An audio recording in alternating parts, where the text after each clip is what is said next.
Good afternoon, welcome to GrainTV. It's August 15th, 2014. I'm Logan Burgess. Today we had a relatively quiet trade for the grains here on a Monday. Let's jump into the iPad and see where grains settled. We saw corn up 4.5 cents, soybeans picking up 2.5, and we had Chicago wheat continuing its move down lower, off 2 cents here on the day. Now it was a very quiet day to start the week here. Early in the trade session we had a lot of chatter that was surrounding the frost freeze events from over the weekend. If you take a look at this map, we showed this here on Friday. The areas that are highlighted in blue were under a frost advisory coming into the weekend. Now we did get some reports of frost, but it sounds like lows were still in the mid to low 30s. No significant damage done to this crop. There was some speculation that we could see a strong open to the trade on Sunday night. We really didn't get that, and we didn't see any move higher in this grain market till about mid-session. We did have 2 export sales reported this morning for corn and soybeans, one going to Mexico, one going to China. But as I said, a relatively quiet trade,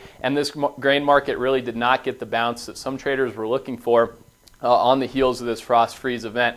Now if we look toward the remainder of the month here, you can see these 2 maps provided by Planalytics. You can see that between September 20th to the 24th, we expect a warming trend to come into the grain belt, and that really should continue into the northern states through the 28th of September. So right now, a lot of weather models are looking at a remainder of September that has a very low probability for a frost freeze event, and in my opinion, that would be one factor that may allow these grain markets to continue sliding lower, especially considering the relatively bearish report that we got last Thursday from the USDA. Now, one thing to keep in mind this week here is that we are going to have updated planted acreage numbers from the FSA. We got their original report about a month and a half ago. They're going to be making an update here. And over the last several growing seasons, we've seen the final acreage from the USDA come in relatively close to what we got from the September report from the FSA. So we're going to be breaking down that report here tomorrow on GrainTV.